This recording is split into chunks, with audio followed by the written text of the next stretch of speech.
Hello everyone, my name is Cynthia Armadi, a vlogger and actor. You can call me whatever you want. It's okay. Today I just want to sound off on this new madness that is eating the fabric of Nigeria, that even the leadership is being very passive about. I'm talking about the new selfish, useless cause called the agitation for Biafra. I am Cynthia Armadi from the eastern part of Nigeria. I am Nigerian, never a Biafran. We have a lot of people who identify as South. We have people who, when you ask them who they are, they tell you they're Igbos, they're Yoruba, they are Hausas. We have a lot of people who identify with ethnic identity than as Nigerians. And that is the bane of the problem that we have in the country today. Today, I'm going to tell and advise our Nigerian youth to please receive sense. It is such a shame that the current recession going on in the country affects every single one of us. I be get anybody where the cost of bag of rice they reduce from 13,000 naira because it's Hausa, Igbo, or Yoruba? No. When you go to buy one rubber of gari from the market and they tell you it's over 1,000 naira, one rubber of gari used to be 250 naira. Now it's over 1,000 naira. The price doesn't come down because you're Igbo. It doesn't go up because you're Hausa. It doesn't reduce because you're Yoruba. It is still the same amount.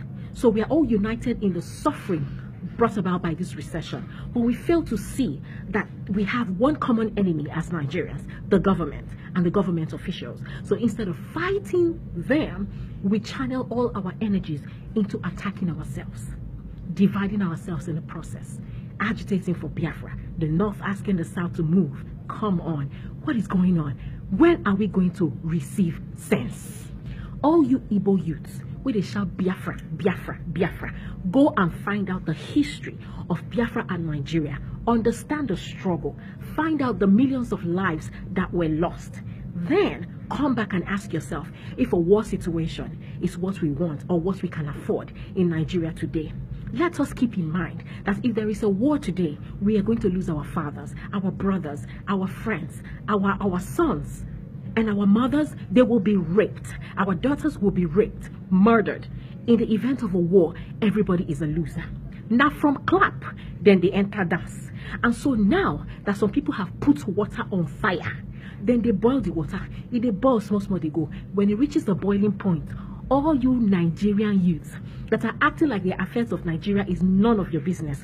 All you celebrity Instagram celebs who wanna be, that all you do is channel your energy instead of looking towards a good Nigeria or fighting for a good Nigeria. You're all on Instagram, allowing somebody's lives to validate yours, typing away your destinies. When it is time for war, all the telcos, telecommunication company will run. Before it gets to that boiling point, they will run and there will be no Instagram. Then we go face ourselves. And maybe by then it will be too late for us to realize that we should have stopped this nonsense when we had the opportunity to. We spend so much time and energy attacking each other. The Igbos calling for a new nation. The Hausas asking the Igbos to leave. The Igbos, in my opinion, are the most selfish tribe in Nigeria. I am one of them. Yes, I agree. But like palm wine, I know they support bad thing. Now, for all of you that are agitating for Biafra, selfish Nigerian youths who are joining that nincompoop called Nnamdi Kanu in trying to divide Nigeria today, is there any tribe in Nigeria that has possessed more foreign lands from the Igbo land as much as the Igbo? No. There is a saying that if you go anywhere in the country and you do not find an Igbo man, run, because what it means is it's either not viable for business or it is not a safe place to live. By this I mean the illustrious sons from the Igbo land have spread their tentacles around the country, possessed different landed properties in the north and in the west, and some of them are even, like in some cases, like what's going on in Lagos, challenging the monarchs in the land. That's to tell you how comfortable they are. But here they are asking for divided nation. Can somebody tell those Nigerian youths that are agitating for Biafra that even the late Ojukwu, who was the propagandist and the originator of this Biafran thing, God rest his soul, but before he died, he did grant an interview where he said it will be a mistake for Igbos to agitate for Biafra, a second time. So all you sons of the land who are just following leadership, who are following people you call your mentors to try to divide this country, in the event of a war, now go lose. It's been a delight to see Nigerians come together to fight collectively, to fight the government for what is rightfully ours. Instead, we are busy fighting ourselves. Mothers, our mothers, caution your children, caution your sons. It is time for una to carry una breast, begin to talk to una children. Remind them of how they sucked your breast, and remind them of how you are not ready and willing to be a childless woman. Remind them of how you are not willing to be a widow. Remind them of how you are not willing to be raped. Ask some of the older ones that is still left in our generation. Ask them, those who witnessed the war, ask them what it felt like in a war situation. So before we call for war, let us first think, because in the event of a war, everybody will be a loser. Now let me bring my point closer home. Biafra this, Biafra that. We want this, we want that. Let us face it. The most ethnic bigots in Nigeria are the Igbos. The average Igbo man does not love his fellow Igbo man. If you see a man from Anambra and you identify as a man from Delta, from Asaba, that shares a common boundary with Onitsha, tell them you're an Igbo man. They will tell you that you are Delta Igbo, you are not an Igbo. You are not a full Igbo. That's to tell you how there is no love amongst us. But amongst the Yoruba people, as long as you speak that language, whether you're from Lagos State or you're from Kwara State or you're from Ekiti State, they identify as Omoya. They don't talk boundaries. So the average Igbo man is very selfish. He is friends with his fellow Igbo for as long as he has an edge over him. The minute his brother is beginning to do well, and the minute his brother starts showing prospects of doing better than him, enmity comes in. Check out our Igbos who travel at the end of the year for festivities around the Christmas and New Year period. Half of them are more conscious about their safety than the festivity that actually takes them home. An Igbo man cannot leave his drink in a gathering where he has his fellow Igbo brothers, and I'm talking even blood brothers, relatives. But amongst the Yoruba, even as much as we are all supposed to, see and apply caution, it is more evident the level of hate that the Igbos have amongst themselves. So for all of you that are agitating for Biafra, una no love una self. Una no love una self. Nigerian youths, all of you that are Instagram champion, expending your time and energy to jump and slide into people's comment section, to become Egbewinjas and comment Voltrons, attacking people whose life journeys you have no idea about. It is time for you people to slide out of Instagram, slide into reality, understand that things are not going well, and begin to agitate from your government and ask for accountability. Now, let me use a very important example. So people are agitating. Oh, there's no development in my state. Oh, there is less development in my state. There is more development in the north. Federal government gives allocation. True or false? They give allocation. It is time for you to begin to ask your governor what he does with all the billions that is allocated him. Governor Peter Obi inherited a messy state, and he came and turned Anambra State around. In the same vein, you have another governor, Rocha Sokorocha, who is the governor of Imo State. What has he done for his state? Take a trip to Imo, Owerri, and ask me what achievements you can see. These are two Igbo men. Instead, Rocha Sokorocha putting up billboards celebrating people whose direct achievement has no bearing on the development of the state. And you are shouting, government. If you're attacking government, at least know who you are attacking.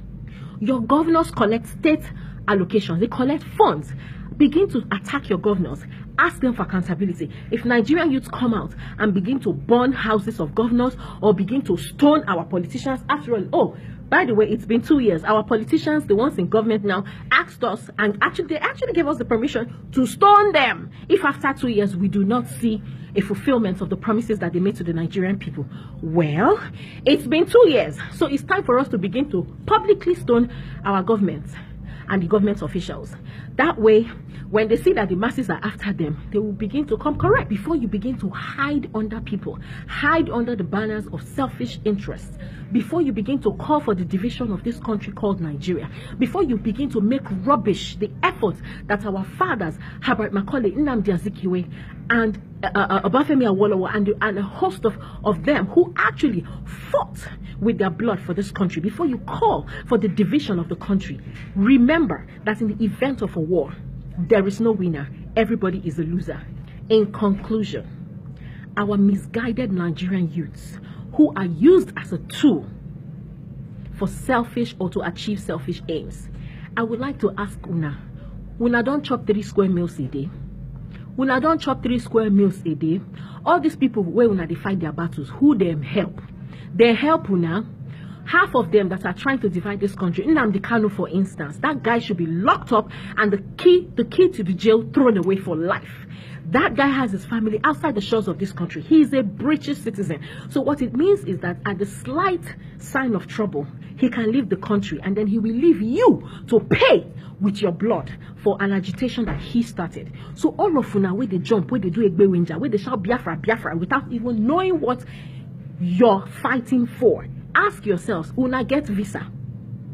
If them begin they burn houses now, they rape Una sister, say they say to make everybody now run. You get visa to run, go anywhere.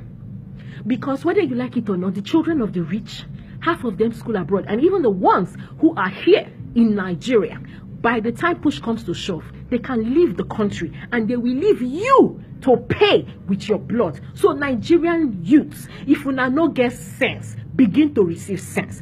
And if you receive sense, you know what, apply sense, you no go ever get sense again. Before you fight, ask yourself, what am I fighting for? The people who are asking me to go fight, of what interest do they represent? Do they actually represent my interest? Let us come together and fight the government. Let us come together and fight the policies.